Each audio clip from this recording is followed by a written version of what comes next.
BJP ಚುನಾವಣಾ ಕಚೇರಿ ಉದ್ಘಾಟನೆ ಮತ್ತು ಬಿಜೆಪಿ ಕಾರ್ಯಕರ್ತರ ಸಮಾವೇಶವು ಮುಡಿಪುವಿನಲ್ಲಿ ನಡೆಯಿತು.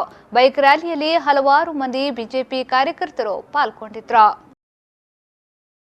ಮುಡುಪುವಿನಲ್ಲಿ ನಡೆದ ಬೈಕ್ ರ್ಯಾಲಿಗೆ ಪುತ್ತೂರು ಶಾಸಕ ಸಂಜೀವ ಮಠಂದೂರು ಚಾಲನೆ ನೀಡಿದರು. ಸಮಾವೇಶವನ್ನು ಉದ್ದೇಶಿಸಿ ಸಂಸದ ನಳಿನ್ ಕುಮಾರ್ ಕಟೀಲ್ ಅವರು ಮಾತನಾಡಿ, ಕಳೆದ ವಿಧಾನಸಭಾ ಚುನಾವಣೆಯಲ್ಲಿ ಬಿಜೆಪಿ ಖಾದರ್ ಅವರಂತೆ ಸಾರಾಯಿ ಕೊಡುತ್ತೇವೆ, ಅಕ್ಕಿ ಕೊಡುತ್ತೇವೆ ಎಂದು ಭರವಸೆ ನೀಡದೆ ಕೇವಲ 3 ವಿಚಾರಗಳಲ್ಲಿ ಚುನಾವಣೆ ಎದುರಿಸಿ ಅಧಿಕಾರಕ್ಕೆ ಬಂದಿದೆ ಎಂದರು.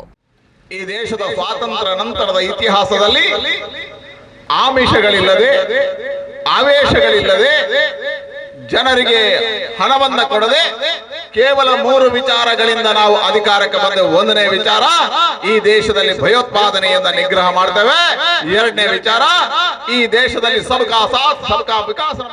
ಬಿಜೆಪಿ ಜಿಲ್ಲಾಧ್ಯಕ್ಷ ಶಾಸಕ ಕೆ ಸಂಜೀವ ಮಠಂದೂರು ಮಾತನಾಡಿ, ಬಿಜೆಪಿಯ ಅಶ್ವಮೇಧ ಕುದುರೆ ಮುಡಿಪುವಿನಿಂದ ಹೊರಟಿದೆ. ರಾಜ್ಯದಲ್ಲಿ ಉಸ್ತುವಾರಿ ಸಚಿವರು ತಾಕತ್ತಿದ್ರೆ ಕುದುರೆಯನ್ನ ತಡೆದು ನಿಲ್ಲಿಸಲಿ ಎಂದು ಸವಾಲು ಹಾಕಿದ್ರು.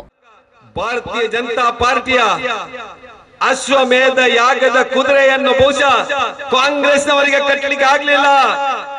ನಾನು ಇವತ್ತು ನಮ್ಮ ಉಸ್ತುವಾರಿ ಸಚಿವರಿಗೆ ಸವಾಲಾಗ್ತಾ ಇದ್ದೇನೆ. ತಾಕತ್ತಿದ್ರೆ ನಮ್ಮ ಅಶ್ವಮೇಧ ಯಾಗದ ಕುದುರೆ ಇವತ್ತು ಇಲ್ಲಿಂದ ಹೊರಡಿಸ್ತಾ ಇದ್ದೇವೆ.